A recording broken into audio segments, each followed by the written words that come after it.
Good afternoon mga katek. Ito nga pala yung ating kararating lamang na S168. Apat yan, 70AH. Yan yung bubuksan natin ngayon. Ito na nga, pakita ko nga pala sa inyo yung ating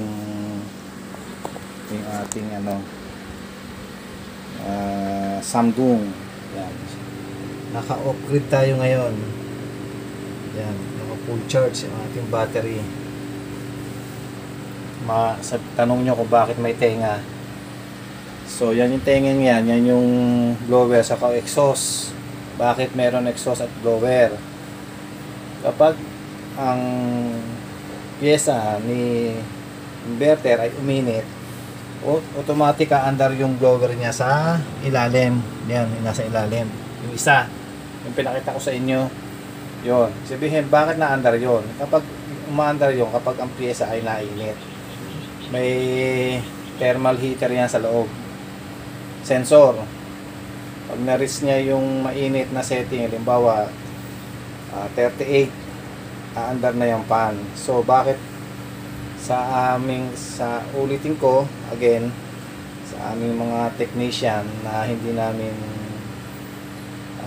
ina-allowed na gumana yung blower kasi nga nainit ang pyesa. So bakit kailangan pa nating painitin ang pyesa? So ibig sabihin, panatiliin na lang nating malamig. So sa amin, mas okay na hindi nagana yung blower.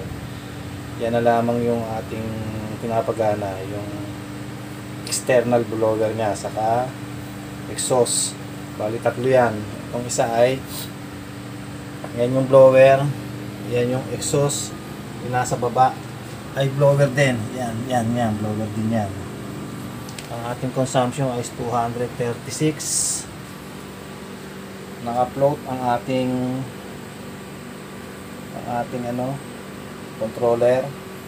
Sabihin, kapag naka-float, hindi na siya muna nagkakarga. Kasi nga ang ating battery ay naka-float. Ang ngayon ay 13 oras yan to 12 alauna media. So ayan ang ating harvest, 356. Saka itong isa ay 100, ayan ang focus, yun 142. Ito yung ating gamit, super kalat. Yun yung kahon ni Samsung. Yan, super kalat ng ating shop. Ayun ang ating electric fan. Kahit hindi dapat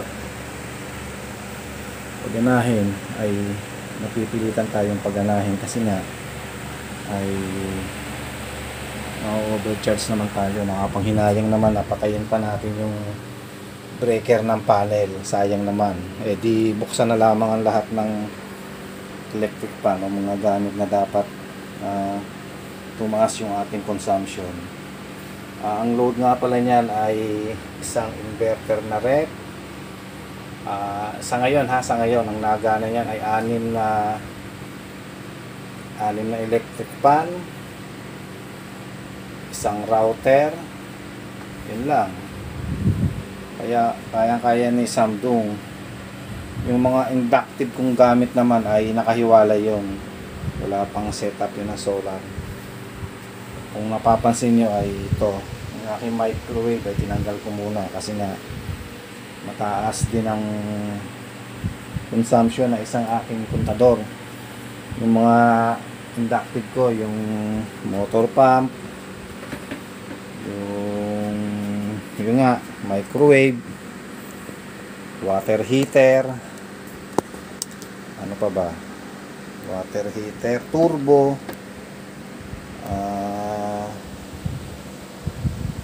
ano ba nakalagay doon, turbo, water heater,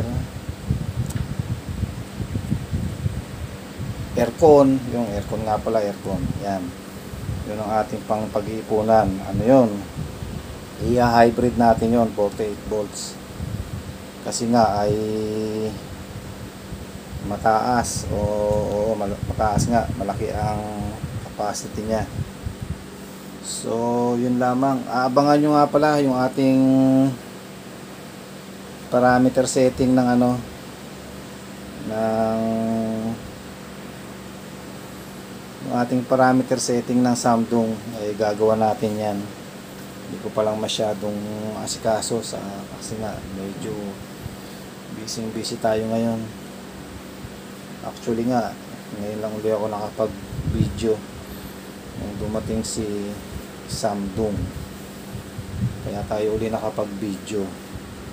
Tapos ito uli yung ating 12 volt setup. Ayan. Yan. Ang charge niya ay 13.4. May inverter din yan. Yun, 12 volts. Saan ginagamit? Sa pagtuturo. Yun lamang ang purpose niyan. Maliban doon, wala na. Standby lang yan. Charge. Discharge. Self-discharging. Yung battery. Kasi nga wala namang pinaggagamitan at sira na rin. Kaya ganun. Sa araw may charge, sa pagdating ng gabi, umaga, wala na rin yan. Yung 13.4 na yan. Kasi nga ay ano yan, sira na yung ating 12 volt 16 Ah na battery na pang e-bike at yung isang pang motor na 4 Ah. Bali 20 Ah yan na naka-parallel. So yun lamang ang ating pakay sa hapong ito upang maipakita yung ating bagong dating na S168.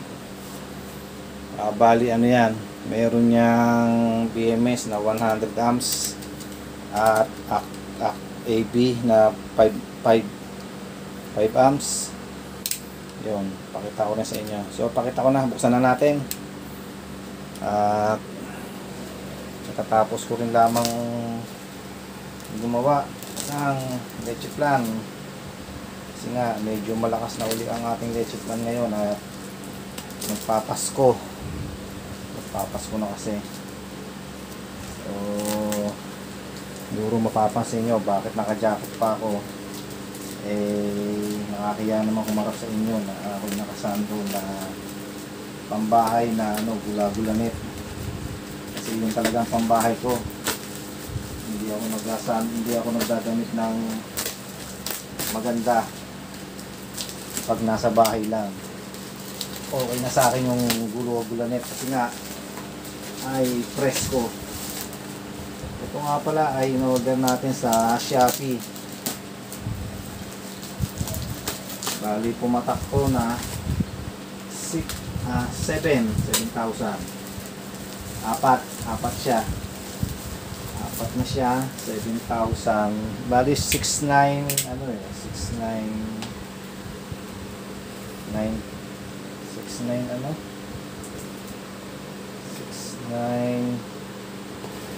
6907.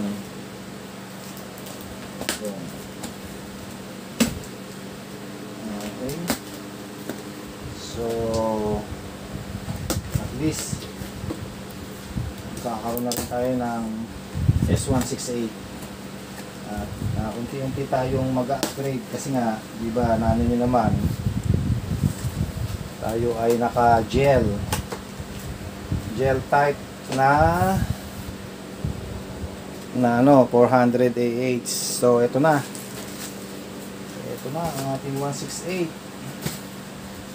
Okay, ito yung kanyang holder yan. Ito na si 168. Ayun, mabigat pala.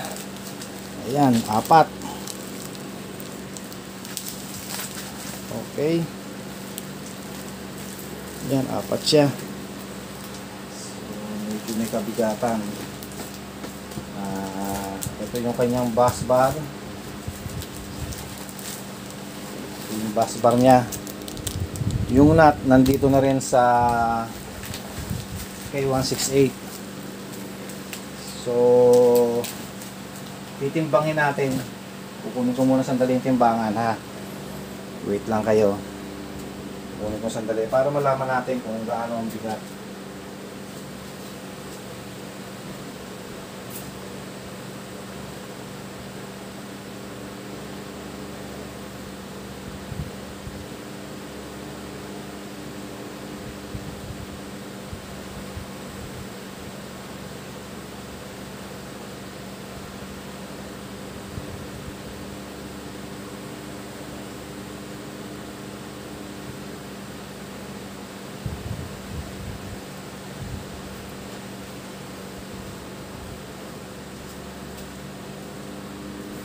So, ito yung ating timbangan.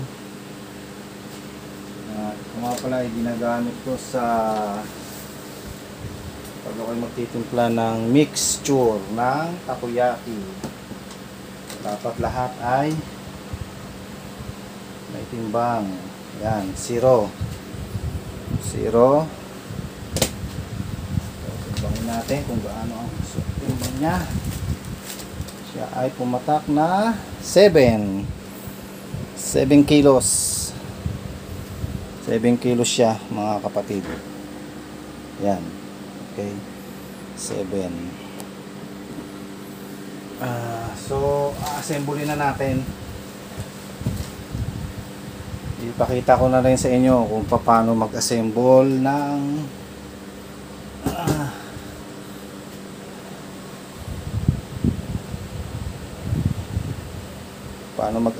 ng S168 na 12 volts. So, ito yung holder niya. Patong pa rin natin dito kay plastic.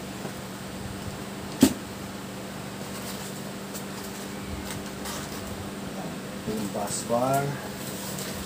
So, napaka-simple lang ng pag-assemble nito.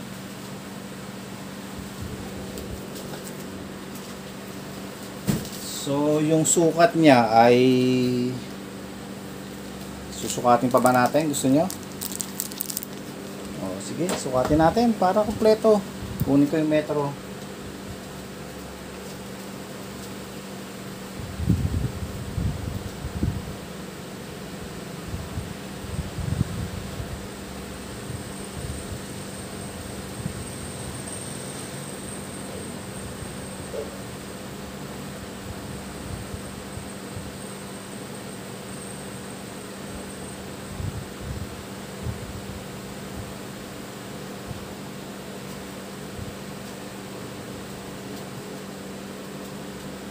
So, ganyan ang buhay ng mga nasolarista kapag summer, kahit hindi dapat buksan ng mga electric fan ay binubuksan kasi nga sayang ang harvest ng panel. Kaysa naman papatayin natin yung panel, eh buksan na lamang ng mga electric fan or ibahagi sa kapitbahay kung malapit kayo sa may mga walang ilaw. Medyo ano pala to, para siyang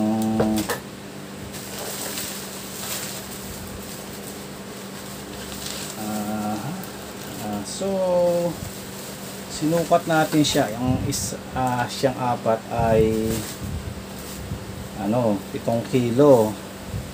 So lumalabas na ang isa ay 1.25. Ay hindi, 1.75. 1.75. Kiluhin na nga natin para sigurado ang isa. Tingnan natin ang isa kung ilang kilo lalabas. Oo nga, 1.75 nga. 1 3/4 ang isa. So ito yung kanyang bus bar, ay yung ano, yung holder. Ito ang positive, ha, negative, yon,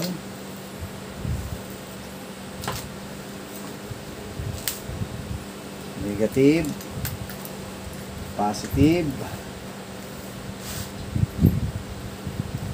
Ipagtapat-tapatin nyo para hindi kayo malito. Yan, positive, negative. Nakita nyo ba? Parang hindi, no? Teka lang, parang mahirap pala. Okay, wait lang ha. Medyo sa tingin ko talagang sulit ang pera mo dito. Sa bigat pa lang, doon mo na malalaman na magandang klase ang battery nito talaga. Talagang magandang klase. Actually naman marami nang umano nito, gumagamit eh. So ganyan. Negative, positive, negative, positive, negative, positive, negative. Pataas, negative, positive, negative, positive. So, yon. So, lalagyan na natin sa taas yung kanyang holder. And then, ang maglalak dyan ay yung bus bar. Pag ganito, para hindi gumulo.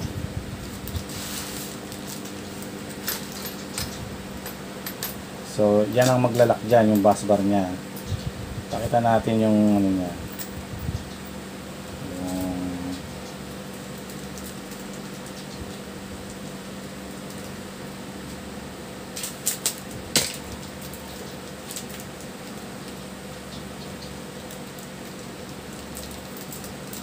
So, ang nipis ng bus bar nya ay I think mga ano to, 1 mm ang nipis. So, ito yung nut washer, lock washer, lock washer, saka nut.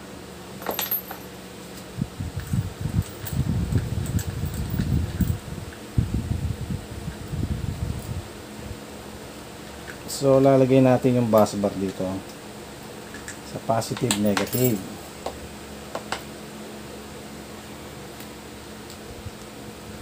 Tatapat natin maigi. Yan.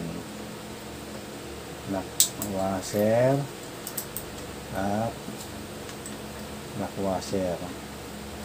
So, yan. Ihigpitan nyo maigi yan.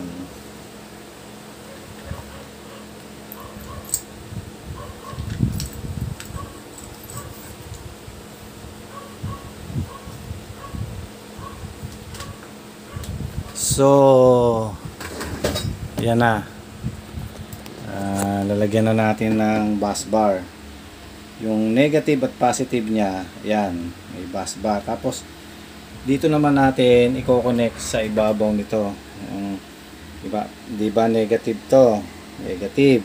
Ito yung positive.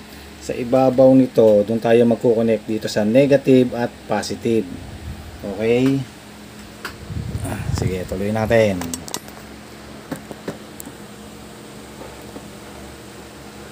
Tanggalin naman natin to, ang dalawang to. Yan tayo maglalagay ng bus bar.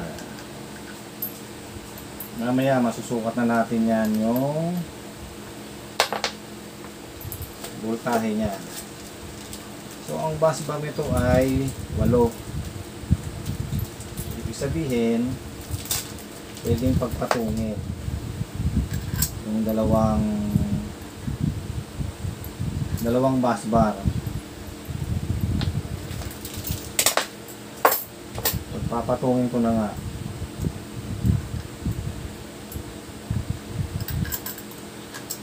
para sure. Yun, pinagpatong na natin ha. Isa-isa, ganun din ang gagawin natin. Papatungin natin.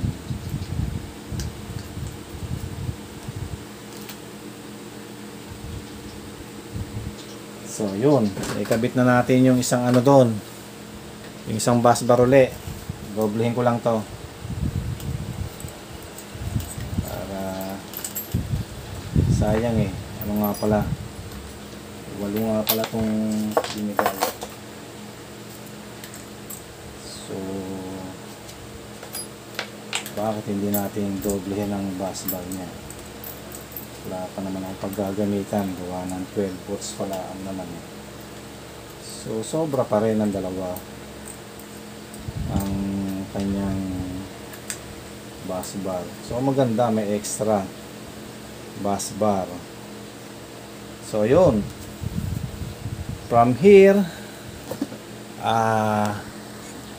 tanggalin natin. From here, negative, positive. From positive going to negative, negative.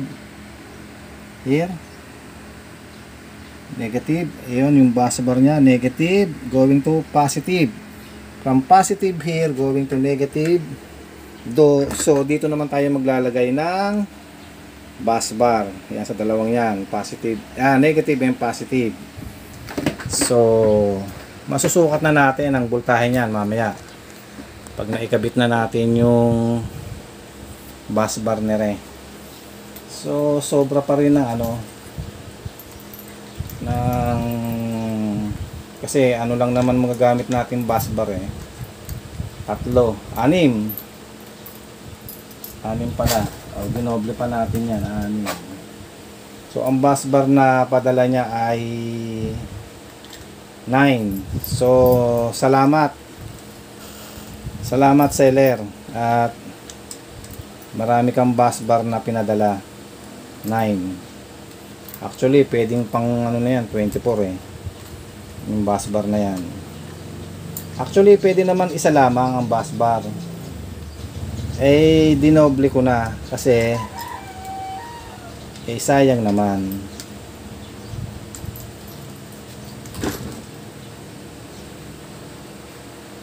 So yan na.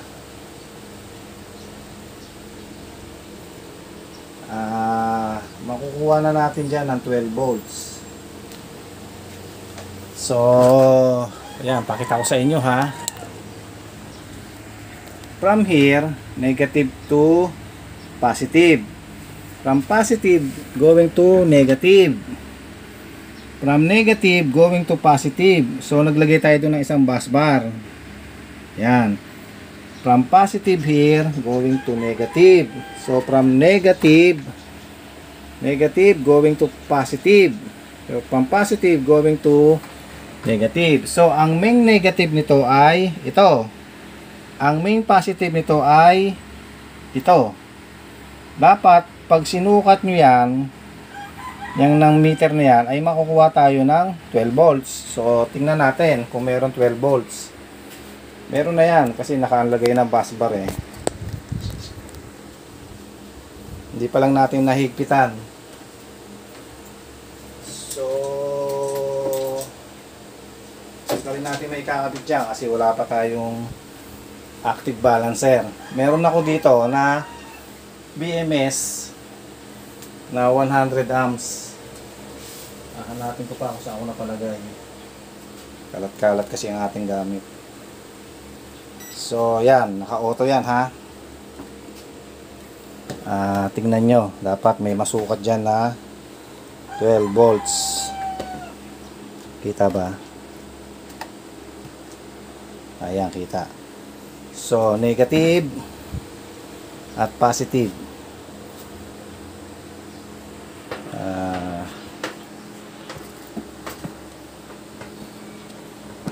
Dapat makuha natin yung yan, yung pag ano natin dito para kita. Okay, negative, positive. So susukatin natin ha.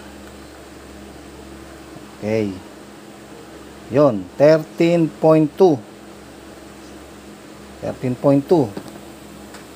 dapat pag nilagyan natin ng BMS yan ay 13.2 pa rin. So isang cell 3.32, 3.27, 3.32, 3.27. So konti lang diferensya. Okay yan. So tatanong nyo kung dapat pa bang i-top balance. So pwede rin naman sa inyo. Sa inyo yan. Pero kung may ano lang naman, konti lang ang diferensya, I think hindi na kailangan mag-top balance. Nagta-top balance lang pag malayo ang pagitan. Halimbawa 3.32, pag 3.25, ayun, medyo malayo na yon, 7.7 na yon. Ito'y 3.32 sa 3.27, 32 sa 27.5. So nasa inyo pa rin yon, kung magta-top balance pa kayo. But for me, okay na yan. Pero dapat i-top balance nyo pa rin. Ayan, 13.2. Okay, 3.32, 3.27. Itong dalawa ang magkaparehas, 3.27, 3.32, 3.27. So to at ito ang magkaparehas, itong dalawa, 3.27 dalawa at 3.32 dalawa. So mas okay kung itatap balance nyo talaga, kasi nga para mag pare-parehas sila ng voltahe. But siguro sa akin ay magta-top balance nga din muna ako, kasi nga wala pa namang Pero pag nagta-top balance ka, dapat pare-parehas ang polarity. Positive dito lahat, negative dito lahat. Hindi mo pwede i-top balance yan na magkakaiba yan, ay sabog yan. Kasi nga iba na lang niyan. So yun lamang po mga ka-channel. Pinakita ko sa inyo yung S160. Nalimutan nga pala natin yung sukat. Ang sukat niya ay 11 inch. 11 inch by 2.4. So yun po ang sukat niya. Sa meter ay 28 cm by, hindi ko na kasi may holder na, 28 cm by 60. So yun lamang. So yan, try natin yan, 78. So mga channel, hanggang dito na lamang muli. Abangan nyo ang ating parameter setting at pati na rin ito ang pagkakabit natin ng active balancer at BMS. Sa inyo pong muli, magandang hapon po sa inyo pong lahat, at God bless us all, and also please subscribe and share our video. Okay, salamat po mga katek. God bless us all.